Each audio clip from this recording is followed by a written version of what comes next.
I have a message. I have a message for President Macron. Today, Israel is defending itself on 7 fronts against the enemies of civilization. We're fighting in Gaza against Hamas, those savages who murdered, raped, beheaded, and burned our people on October 7th. We're fighting in Lebanon against Hezbollah, the most heavily armed terror organization in the world, which was planning an even greater massacre than October 7th on our northern border, and that has rocketed Israeli towns and cities for nearly a year. We're fighting against the Houthis in Yemen and the Shiite militias in Iraq and Syria that together have launched hundreds of drones and missile attacks against Israel.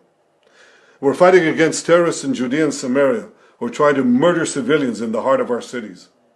And we're fighting against Iran, which last week fired over 200 ballistic missiles directly at Israel, and which stands behind the 7-front war against Israel. As Israel fights the forces of barbarism led by Iran, all civilized countries should be standing firmly by Israel's side. Yet President Macron and some other Western leaders are now calling for an arms embargo against Israel. Shame on them. Is Iran imposing an arms embargo on Hezbollah, on the Houthis, on Hamas, and on its other proxies? Of course not.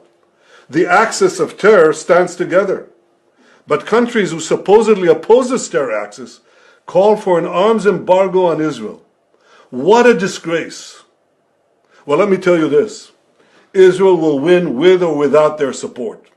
But their shame will continue long after the war is won. For in defending ourselves against this barbarism, Israel is defending civilizations against those who seek to impose a dark age of fanaticism on all of us. Rest assured, Israel will fight until the battle is won, for our sake and for the sake of the peace and security of the entire world.